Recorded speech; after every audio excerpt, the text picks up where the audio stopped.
Look at that. They're going to be so proud of me. You used the actual opener for the show. I tell you, what are you going to do? I finally grew up.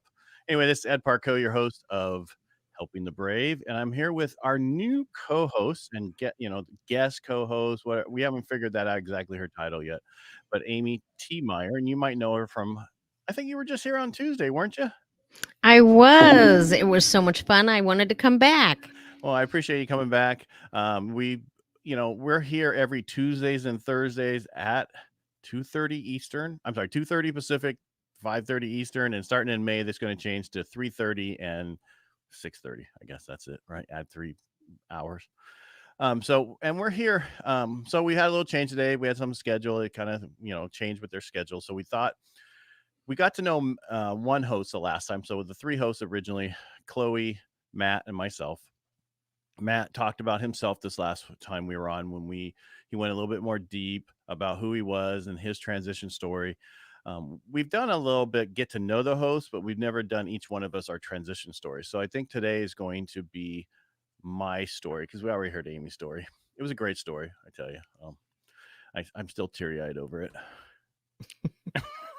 Me Come too at on, get times. involved. This is fun, Yes. right? So we're Uh, excited to hear your story. all right. So So, before we go, just remember we're here every week and we're going to bring different people on. If you want to be part of the show, if you want to be on the show, please email us at info@helpingthebrave.com. You can go to Instagram, message us there. You can message us on Facebook, any of the things you want to do. All right. So Amy's going to be asking the question. So I'm going to move this. So she's in charge. Well, now she's in charge and I'm in trouble. All right. So I'm going to let you take it over for your first time. And don't worry, I'll be here just in case you need anything. So, well, let's start at the beginning. Why did you go into the military and why did you choose the Navy? well, let's see. So, if I go back, my uncle and my dad were both in the Air Force. All right. So, my dad he was a mechanic on airplanes during Vietnam. When he was when you were over there, if it was, you were supposed to be there so many weeks, right? And worked so many hours. So, he worked every day to get his time in so he could leave. Well, the problem was, he worked on the planes that dropped the Agent Orange.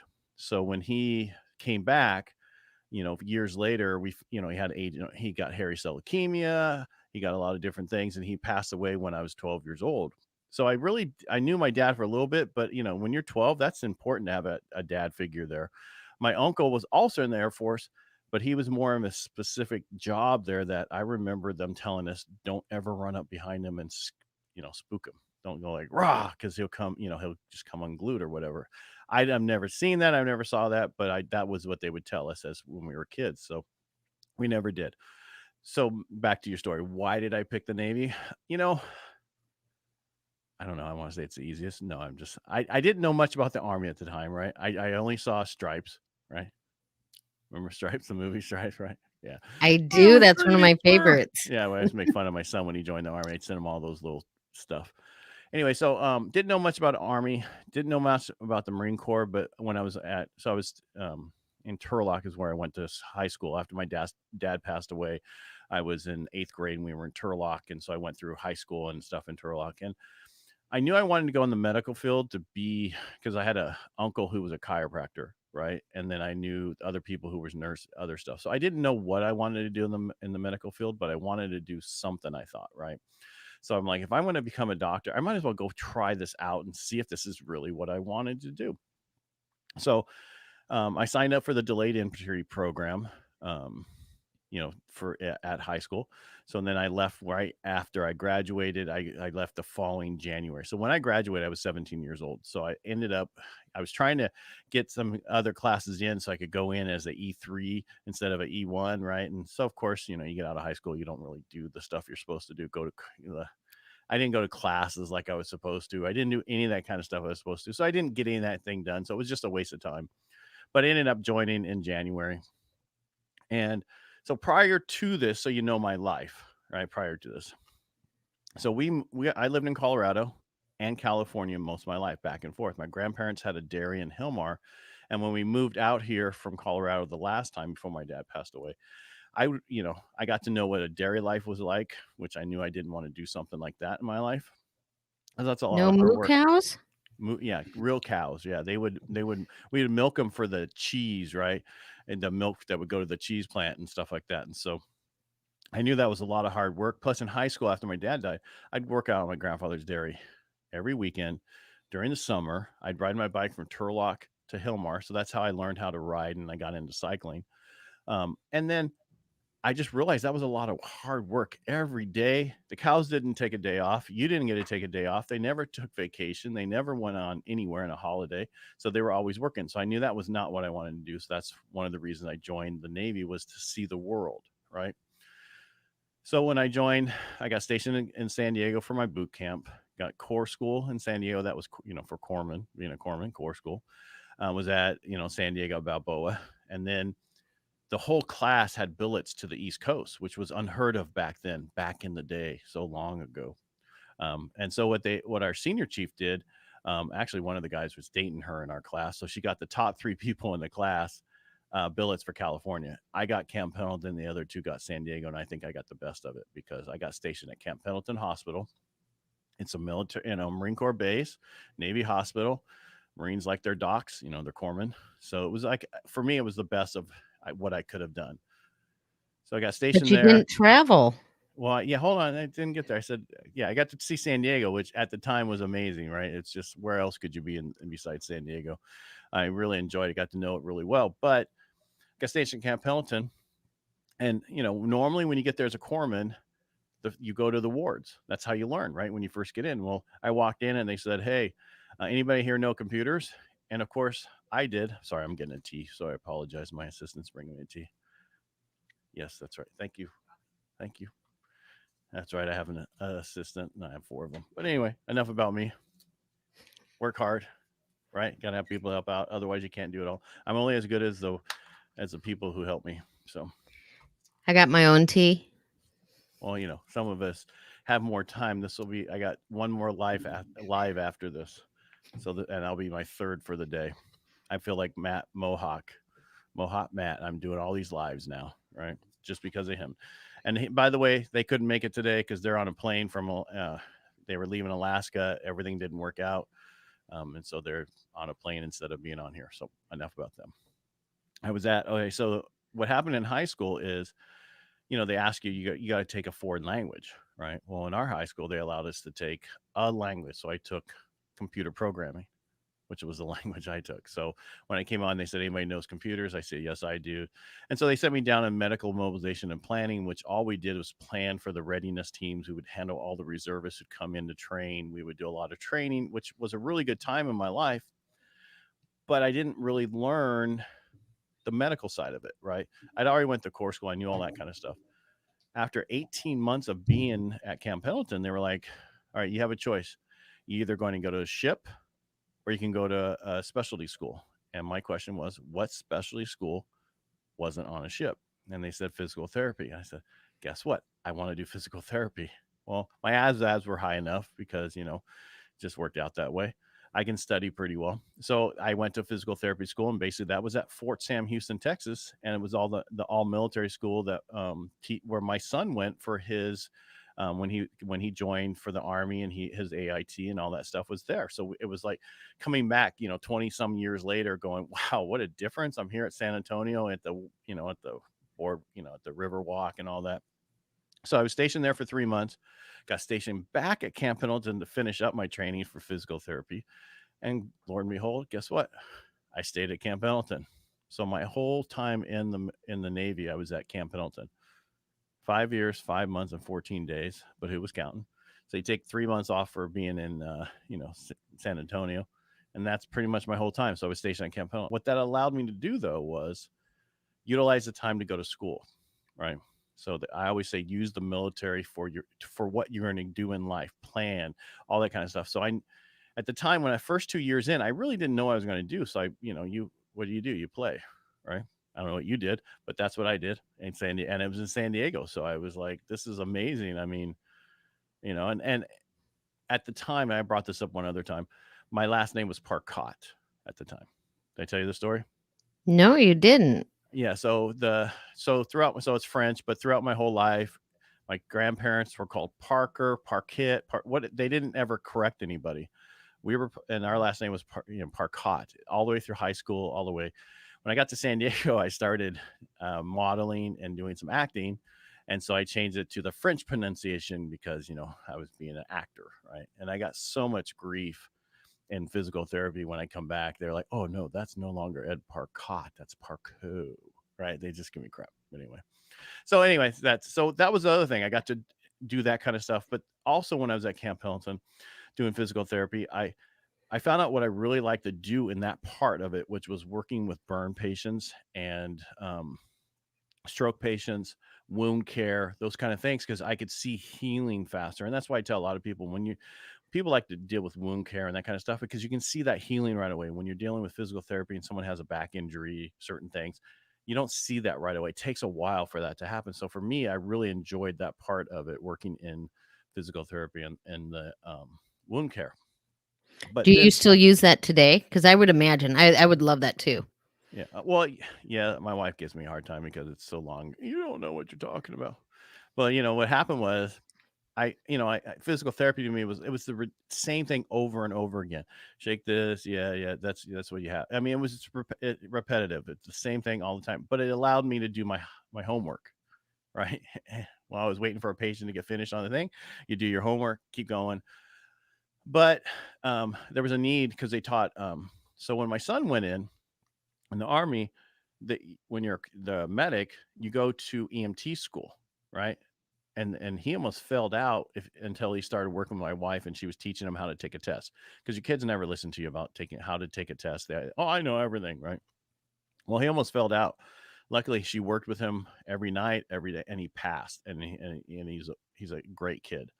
So he finally learned how to take a test, and that's really important in life. You really need to know that how to take a test. It's really, I mean, they don't teach that in school. I mean, Mhm. you need to really figure that out. So but as a corpsman, when I was in, you didn't go to that was not what happened. But at Camp Pendleton, you pulled duty as an ambulance driver, right? And EMT. So you'd have to be on the ambulance, and so that's how you pulled your duty was. So I went to EMT school. I really enjoyed that. So I ended up teaching at the EMT school and went further up in that kind of stuff.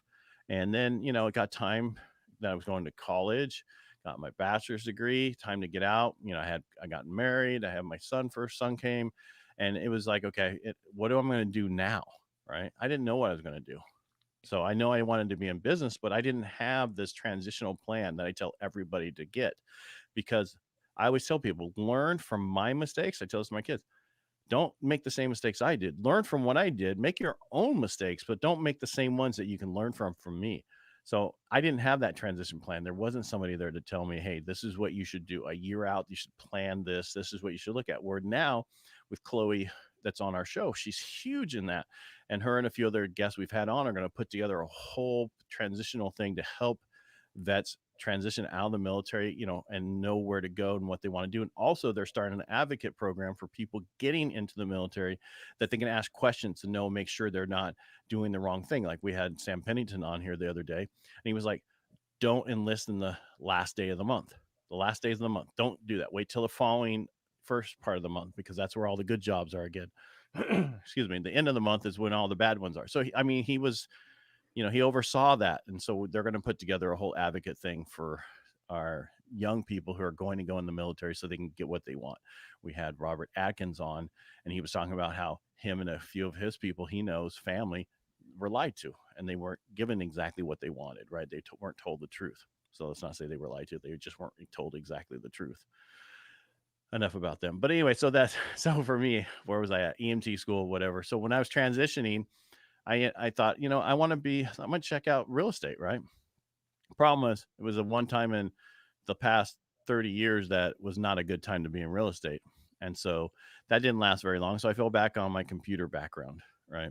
And so I started back then you would customize computers for people the way they wanted, different sound, different boards. Where now it's totally different. But back then you could order certain things a different way and there was all this different things.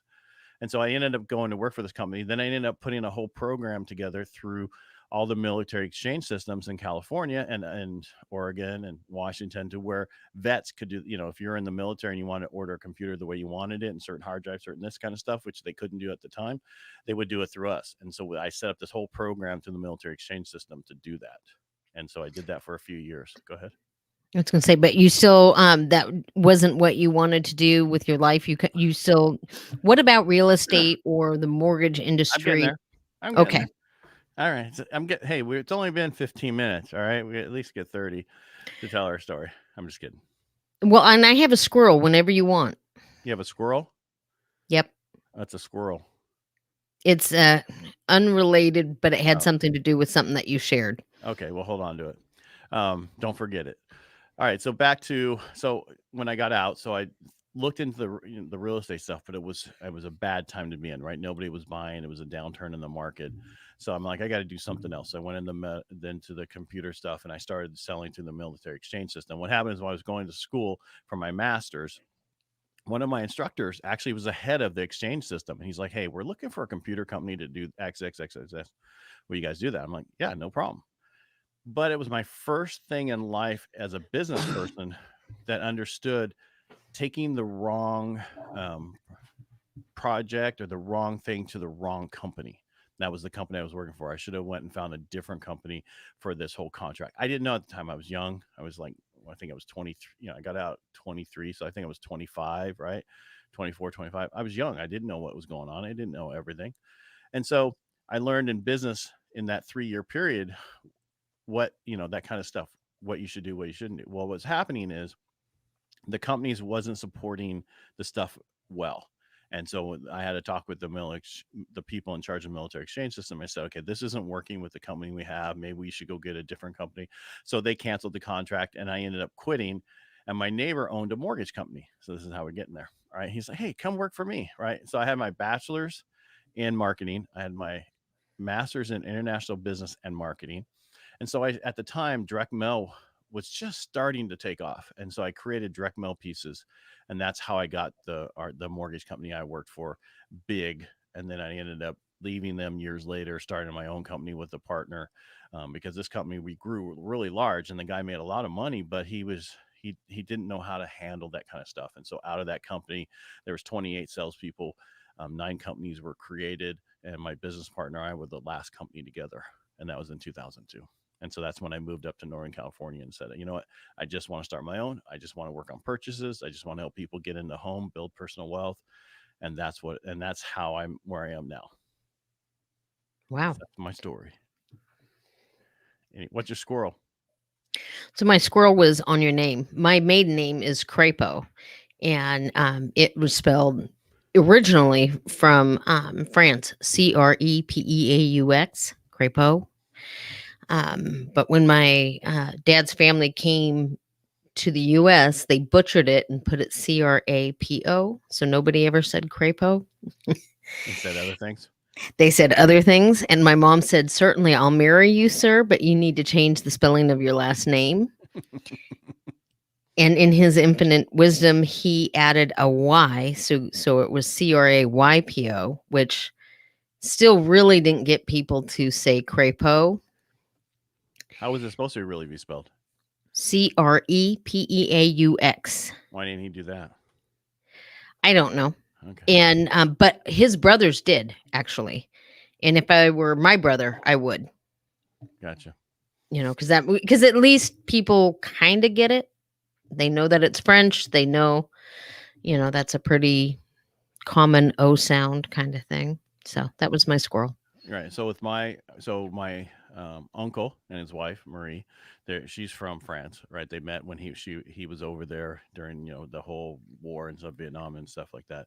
And she's French, and they met and they got married, and they go to France every year for about a month, because her family's over there, and they've been looking for years to find other Parcauts. And the problem is, I think they took the L out, so it's Parcault over there. They found a few like that, but nothing the way ours is spelled. So the question is, did they change it when they came through Ellis Island, when they did all that stuff? We just don't know. So I think name history is really interesting. yeah, But you have to like history, right?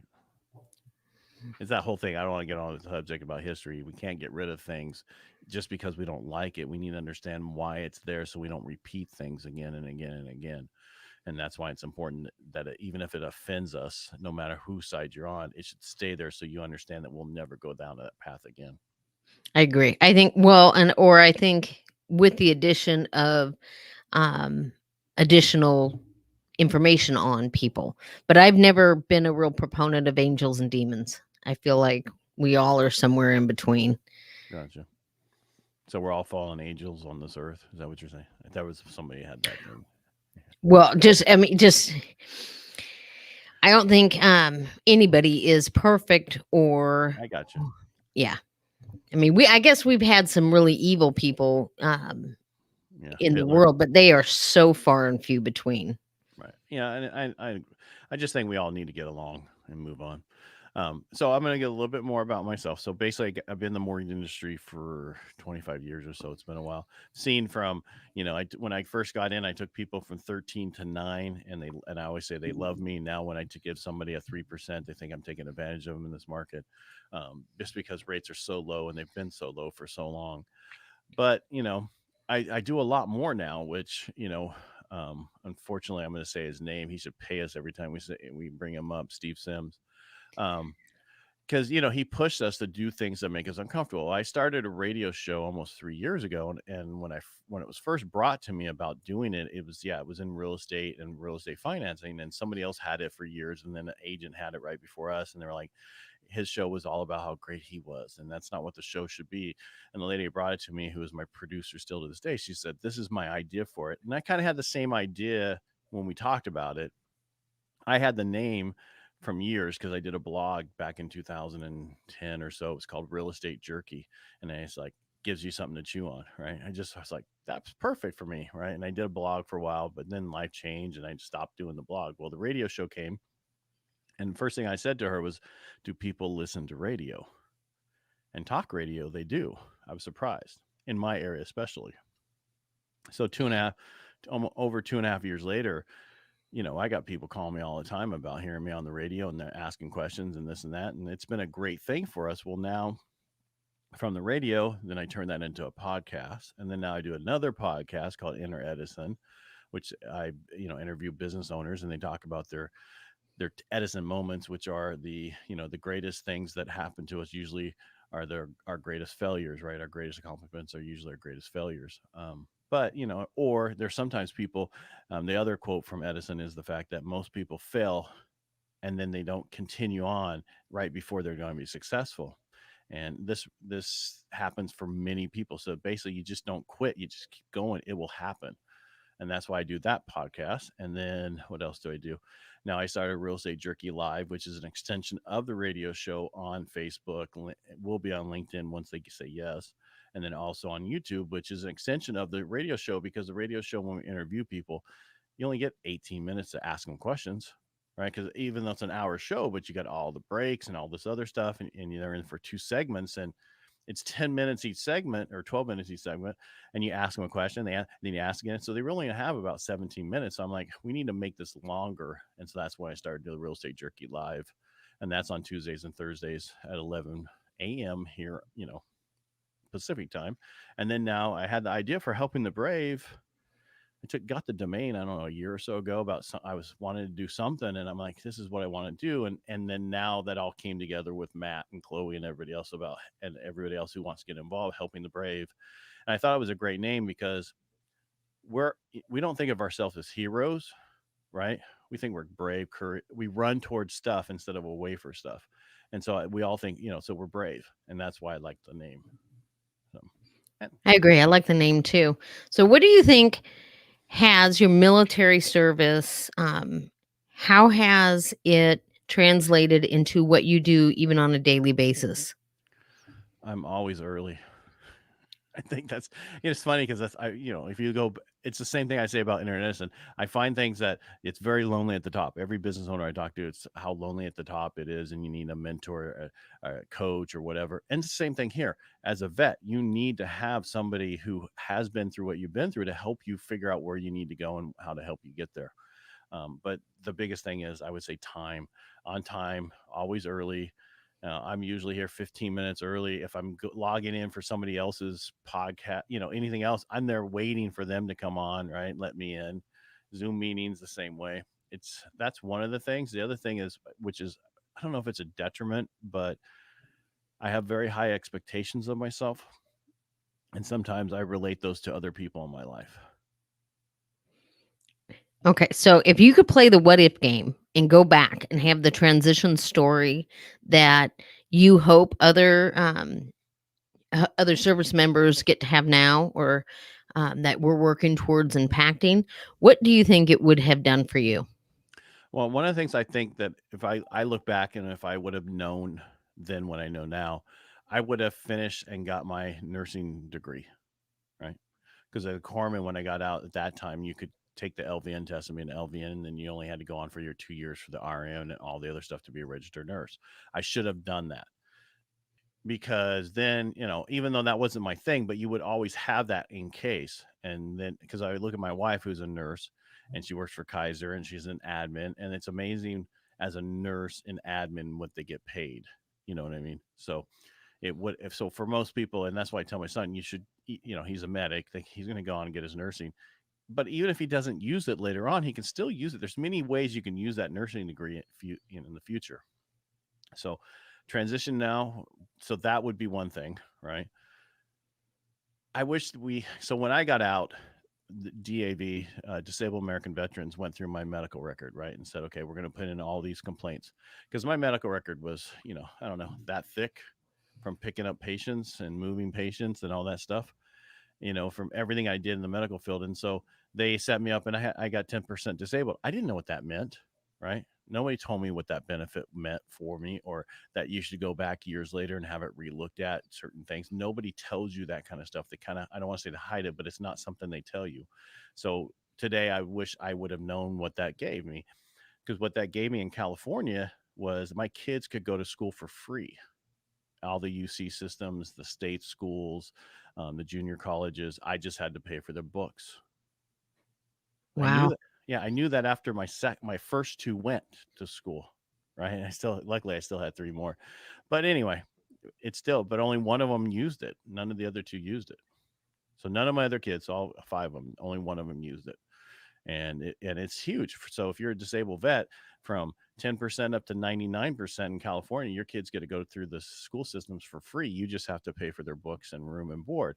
However, with that being said, during in that first tier I just said, they can't make more than 12,000 something. It goes up every year, but they can't make more than that. So basically, they need to stay at home, not make more than $1,000 a month, and just go to school, right?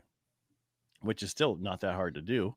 But if you're 100% disabled, it's all covered. You don't have to worry about how much they make. So, Very and I good. was told by one of my vets I was taking care of, older guy. He's like, "You didn't know this benefits out there?" I'm like, "No, I had no idea." He goes, "Yeah, I sent all my kids through UC." And he goes, they're all this doctors. And so I'm like, wow, thanks for, those things that we don't know about. I'm glad that we're starting this hub that we call it, for people to come to find out more information about what they need or where to go for certain things. And that's where we want to grow this too. So anybody, I'm going to say this again, if you want to get involved, if you're out there, you're a vet, you want to help out, we're looking for more people to get involved and help grow this thing. We want this to get pretty big to help vets in any aspect, transitioning from the military and throughout your life. So Very good. I have a buddy that I think is going to be down the road on the podcast, and I don't know what he'll say because that's the way veterans work. But I think he'll like it. But also, I was at an event and a ranger actually came up to me and said that he feels like the rangers do a horrible job with transition services because they always consider themselves very different. And so they have their kind of a compound on a compound. And so they don't want to do the same things that the other soldiers do. And so I think it would be a great resource once it's all up and running, that it might be another platform that is accessible for just our service members. right. Well, and I also think I know, it's like SEALs think certain things, Rangers certain thing, all these different specialty places of each service thinks that it's this one thing or whatever, and that's great. We're all vets, right? We're all vets. One way or another, yes, we might have. We all still put our pants on the same way. Some of us might roll them up a little differently, or put boots on, or whatever we do, or scrubs. But I think we're all vets, and we're here to help everybody, officers, enlisted, everybody. Because once you get out, it doesn't matter what you had on your collar or what you have on your sleeve. It's we're here to help, no matter who you are and what you are. Right? That's just for Yep. me. I mean, I think differently than most people. That's why I'm self-employed. I piss off employers. Right? Yeah, I think I'm a what you call an intropreneur. Not You quite. just haven't figured out how to get out of it and get out of your way and become an entrepreneur. Or I just like Security. I don't know. So for me, I think I really love the platform that I have right now. So I do feel like eventually, possibly down the road, but I'm going to be really slow going because this is such an opportunity and I'm doing such good here. Oh, look at my wife. At least I knew one person watched today. That's cool. And that's what I tell people. It's like, you know what? We're just starting this thing. We don't have thousands of people watching it, but the whole thing is this gets put on YouTube. People watch it afterwards. They take this information, they share it. It's on Facebook. It's forever. So I mean, it's going to be there. People will find it. They can take one little thing out of each one of these and make a story. But the big thing is we're just trying to get the word out.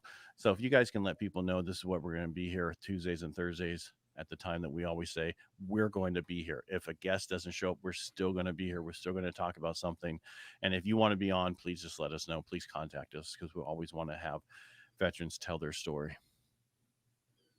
Absolutely. All right. Well, since you're running it today, did you have anything else for me? Well, do you do any volunteer work? Oh, Jesus.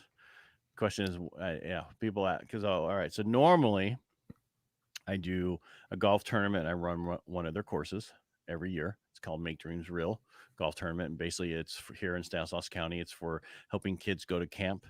So it was started a long time ago by a gentleman in my Rotary, Carl Boyette. And he took our golf tournament that we had internally for our Rotary and then turned it into this huge event. And it's huge every year. This COVID has kind of messed it up the last 2 years, but starting next year, I'll be back doing that. What else do I do? So I'm in Rotary. I There's so many things I do. I do a leadership Modesto here, that's in Modesto, of course, which has to do with helping people. So I'm on their board. You go through, you find out everything about Modesto, what's going on. They have in other cities, other places. If you haven't been through a leadership course in your town, you should do it. You get to learn a bunch of different companies you would never learn existed in your town, and a lot more about what's going on, and it's a great thing to do.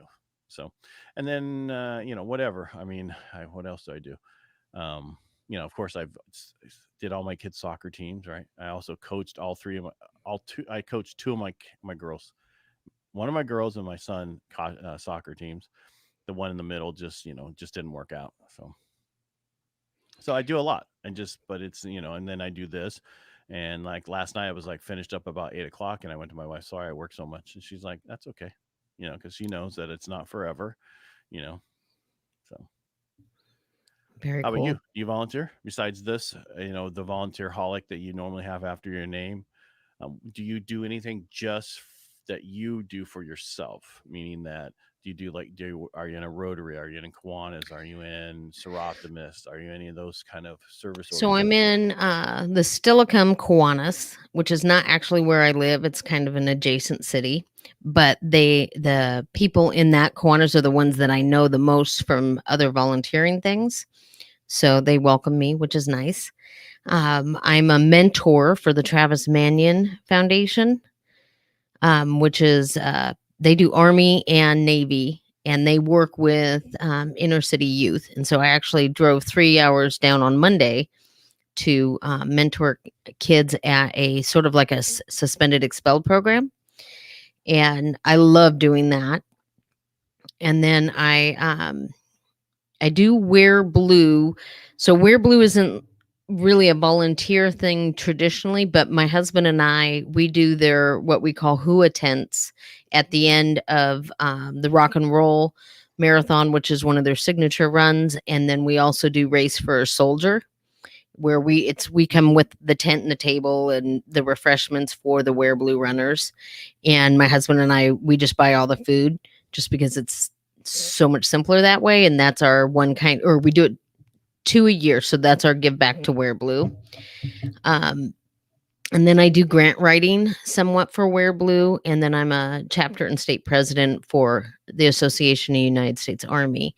And so I fundraise for different programs for junior enlisted service members and active duty soldiers, and then suits for service members, different things like that. So people will randomly call me or text me, hey, where do I drop suits off?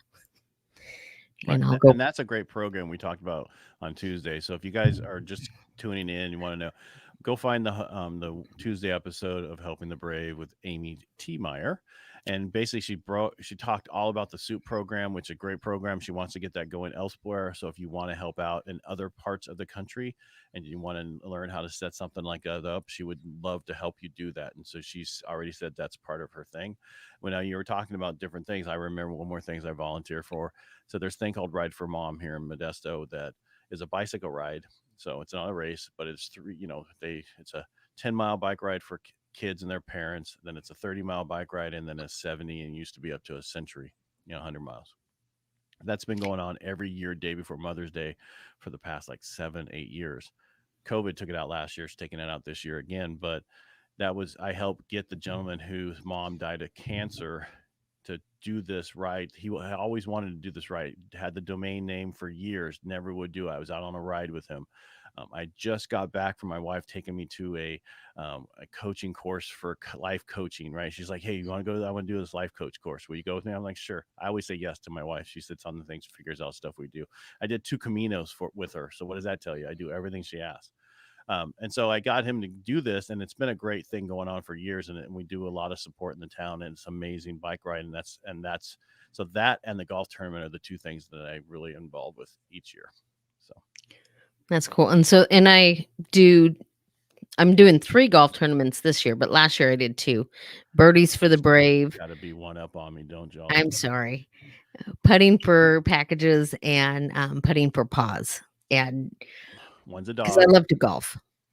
And I golf on Sundays usually with my dad. My dad's 80 and we Oh, walk 18 holes. And so who gets 4.5 hours out in the sun with their parent? you do. I do. So Yeah. I feel very blessed for that. But the reason why I volunteer so much is because what does it compete against? Watching the news, Yeah. TV shows. And so to And me, your husband's he's also gone right now, right? He's not home, right? So yes. And so you're right. So I can have a lot of distractions without, but even when he's home, he's a truck driver. And so he's gone 14 hours a day. And so to me, I think that's how I stay positive, is because I'm not watching TV shows and the news. I'm in front of people face to face. And so we get to talk about, how we see life differently, and we can communicate and push back on one another versus on Facebook where, you can't punch someone in the face you can't. on Facebook. That's right. Well, you shouldn't anyway. That's just wrong. Well, you'll lose your screen if you do it too much. Oh, is that what happens? You break your screen. All right. Oh, and thanks for showing up today. Thanks for jumping in, being our host, and helping out on helping the brave. It's I really appreciate it. And I want Army always has to support Navy. yeah. Don't ask for air support. Um, right. Yeah. We'll see who. Yeah. When you're so close and you need these aircraft carriers to come over, don't ask or do anything. Yeah. So you were weren't you Navy? Reserves after the Army. Yeah. Yeah. So you were Army, then chose, I need a better service. So you went in the Navy. I get it. No, I mean, it's funny. We all give each other a hard time. Matt and I and Chloe, they're Marines. I always call them, jarheads. They call me a squid. They call me a dolphin. Whatever. And it's all we do this in jest because that's how we deal with each other, and because we need each other. And I didn't realize when you were asking how come I joined the Navy, I didn't know the Army was so big until my son joined it. How big it really was, right? I mean, he's already E4 into his second year, and I couldn't even get to E4 until almost my fourth year when I was in the Navy. So, Yeah. My dad went to a convention in Washington, D.C. with me, and he goes, "Oh my God, I didn't know there were so many generals in the Army. And why do they know your name?" why do they know your name? Because my service projects. Oh, okay. All right. Well, and thank everybody who came on today, who was watching, who was listening. And if you're watching this on YouTube, please like, share, and subscribe.